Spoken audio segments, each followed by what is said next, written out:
ひよっこパイロットが撃墜王を目指すモッキーのエースパイロットを見ていただき誠にありがとうございます。2023年最初の動画はバトルオブブリテンの戦いでイギリスを守った高艦ハグバリの旧式機ホーカーハリケーンのパイロットとしてエンジンの始動から離陸、そして敵との空中戦の方法と着陸を行う一連の動作を解説したいと思います。でも今回の内容ちょっと薄いんだよね。そうなんだよね。あまりお伝えするところがないので兵器解説編と合わせて見てもらうとホーカーハリケーンがより詳しくなると思います。まずはコックピット内の説明とエンジンの始動を行っていきます。コックピット正面の計器の配置はこのようになっています。コックピット左側の装置はこのようになっています。コックピット右側の装置はこのようになっています。コックピットの説明これだけ？まあ、あまり細かく説明しても時間かかってしまうから、操作で必要な場合はその都度説明しますね。それではエンジン始動手順を説明します。ただこの手順は実際の始動手順ではなくフライトシム用に簡略されています。 ACS ワールドは細かい説明なのにね。IL2 シュトルモビックは結構簡略化されてるんだよね。実際にもっと複雑な手順を踏むんだけど、そこはゲームなんで許してね。最初に燃料コックを開いて燃料を供給します。現在オフになっているものをマウスで選択して上の位置がメイン、右がリザーブタンクになります。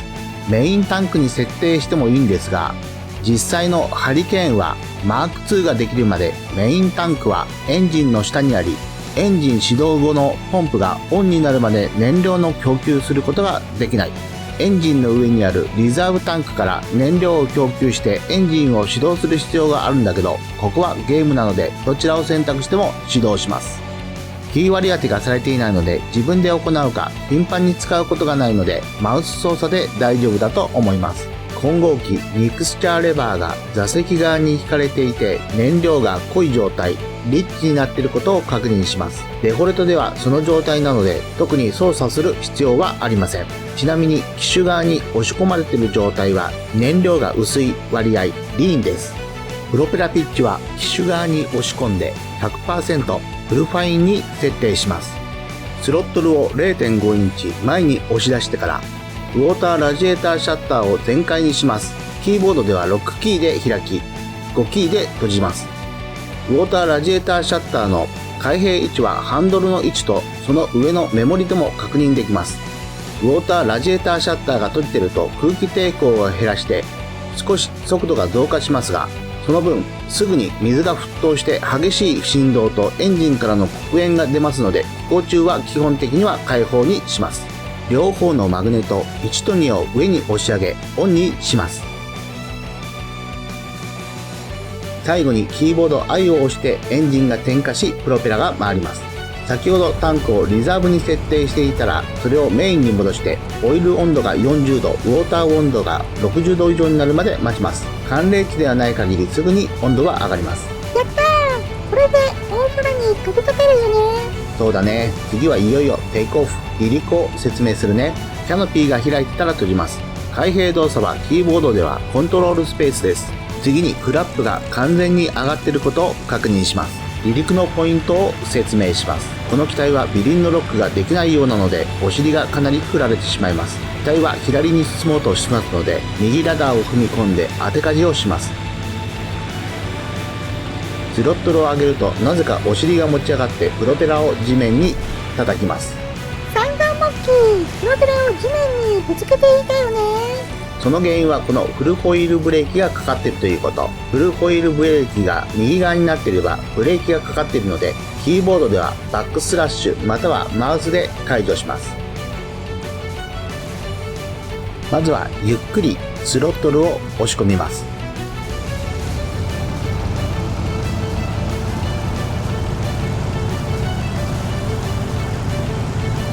ラダーペダルを使用してエンジントルクと風の影響により機体が左に向こうとするのを抑えながら機体が進む方向をまっすぐに保ちます。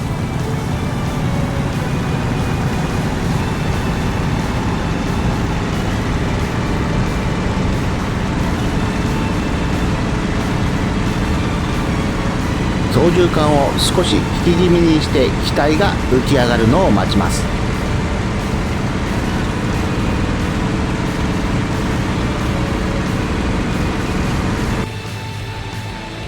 離陸ができたら次は主脚が出ているため、これを機体に収納します。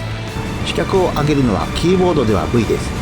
一回 V を押すとニュートラルの位置になりますので、再び V を押してアップの位置に合わせます。それでは次に戦闘方法に移りますが、この機体の厄介なところを説明しますね。マーリンエンジンの初期型ということなので、ハリケーンだけでなくスピッツファイヤー初期型でも起こる現象なんですが、操縦桿を前に倒して機首を下げるとマイナス G がかかってエンジンの出力が低下します。これはマイナス G の間、キャブレーターに燃料の供給が不足することが原因ですが、さすがにエンジンの停止は今まで経験したことはないんですが、少なくともパワーダウンは発生します。ドイツ機は頻繁にパワーダイブをして逃げようとするよね。本当に厄介な逃げ方で、向こうはマイナス G をかけても大丈夫だけど、こちらはかなりエンジン出力が下がるから距離は離されます。じゃあモッキー、どうしたらいいの？一番いいのはハーフロールして背面になり、そして操縦桿を手前に引いてプラス G をかけながらスプリット S でダイブする方法が良いと取説には書いてあるけど、めんどくさいし敵を追尾するのも大変だから、結局はマイナス G でダイブしてしまいますけどね。これから機種別の攻撃方法を説明したいと思います。まずはハイケル HE111 増発爆撃機です。雑誌ミリタリークラシックスの交換ハリケーンの特集でドイツ爆撃機の攻撃方法が書かれていたんですが、小口径 7.7mm 機銃ではそれほど強固とは言えないドイツ爆撃機が相手でも簡単に撃墜することができず、通常 50m から 100m での射撃を開始したようですと書かれていますが、全く同感です。胴体に散々 7.7mm 打ち込んでも悠然と飛んでいたよね。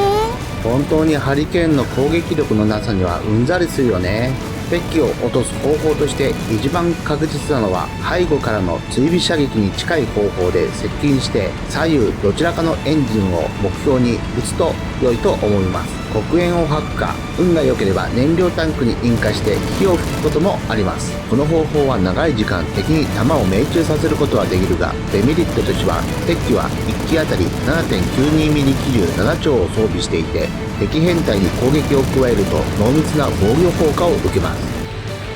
濃密な防御効果を避けるのは、高い位置からダイブして高速を生かし一連射を浴びせて離脱するのが良いのだが、火力が弱いのでそれで敵に致命傷を与えることは非常に困難です。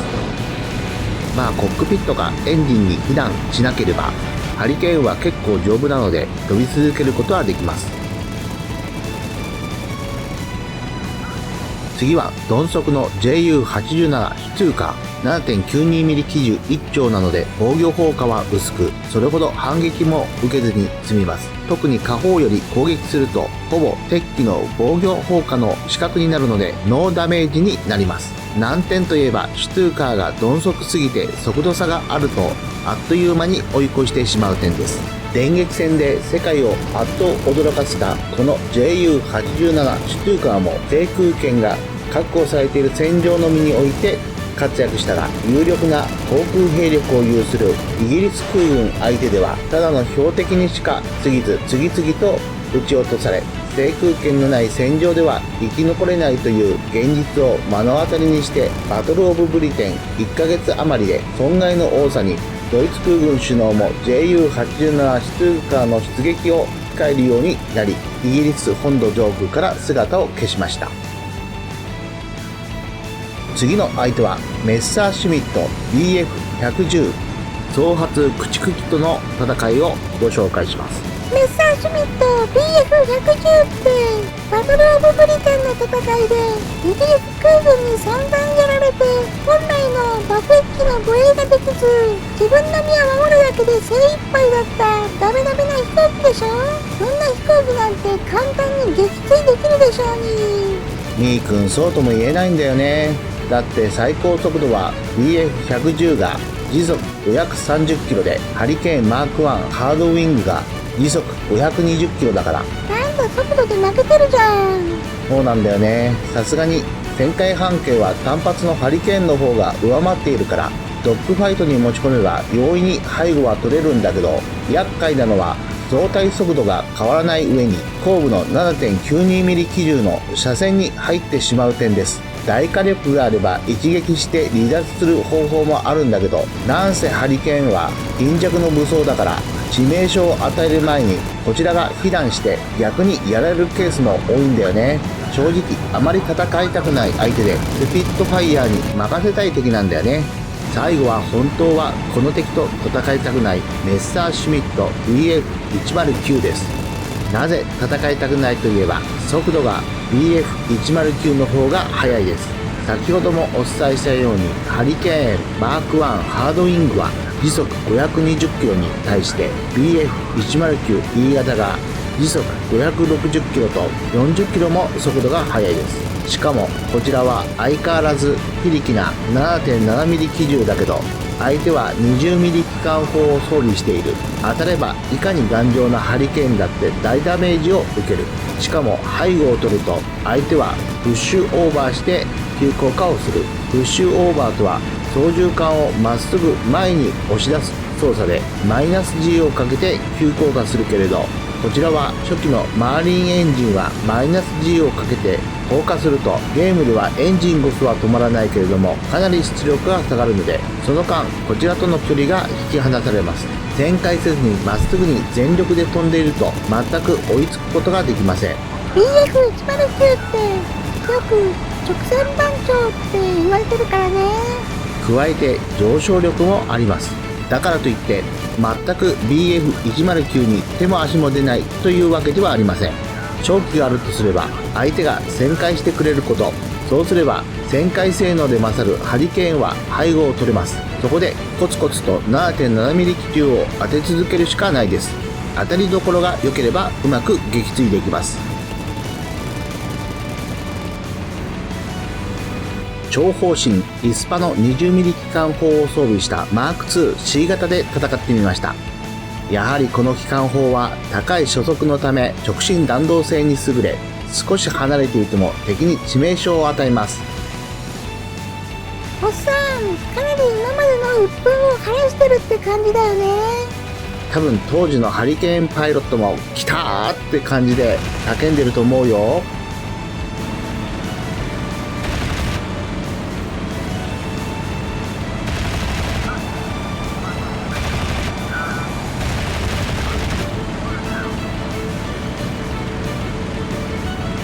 対空任務をほぼスピットファイヤーに任せてしまったので、敵とのドッグファイトをする機会がだんだん減っていきました。モッキーみたいにそろそろお払い箱だよね。ふふふふ、会社でもどうしようもないやつだってこれをやらせておけば結構生き生き働くってやついるだろ。そう、ハリケーンは近接航空支援を行う戦闘爆撃機や地上攻撃機として活躍したんだよ。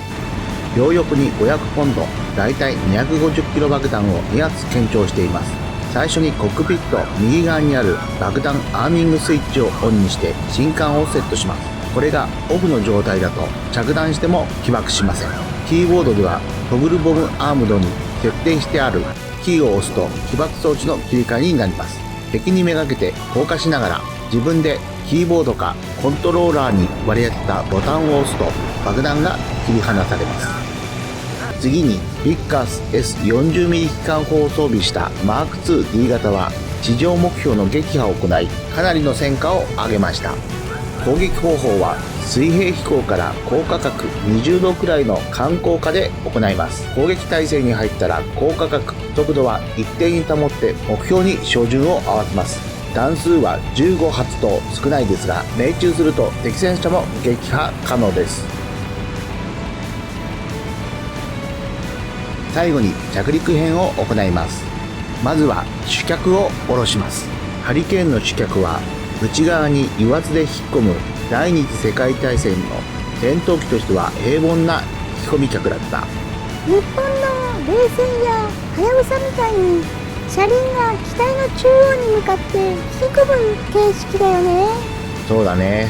それとは逆に強度の必要な脚取り付け部を胴体側にまとめ外側に引き込むスピットファイヤーやメッサーシュミット BF109 のような方法を採用すれば、主翼は視脚を支える必要がなくなって構造が単純化でき、重量も節約できるというメリットがあったが、ハリケーンはあえてこれを採用しなかった。結果的にはハリケーンが正解で、スピットファイヤーや BF109 も主脚に弱点を抱えました。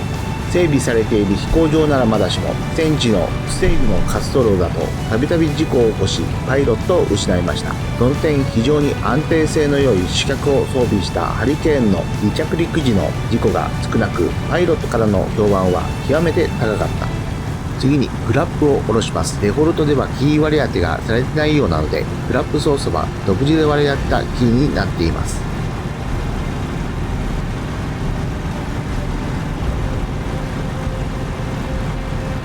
展開しながら高度を落とし、最終アプローチに向かいます。失速しない程度にスロットルを落としますが、他の戦闘機に比べてかなり着陸しやすいです。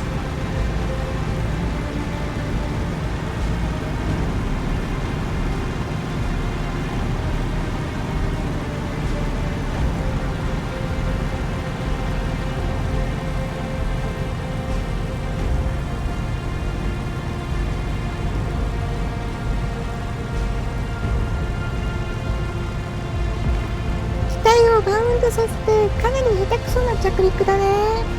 仮にバウンドしても主脚に安定感があるから安心です。今回のハリケーンのパイロットになろう編はいかがでしたでしょうか。エンジン始動から離着陸と空戦や対地攻撃などを足早にお伝えしました。マニュアルや解説本などを読みながらの作成ですが、内容にご指摘があれば遠慮なくコメント欄に記載をお願いします。フライトシムが好きすぎて新しいパソコンを購入しましたので、多分2月くらいからフライトシムの動画もかなり向上するかと思います。これからも頑張って動画を作成していきますので、よろしければチャンネル登録をお願いします。高評価ボタンも押してね。それでは次回も頑張って作っていきますので、みんな見てねー。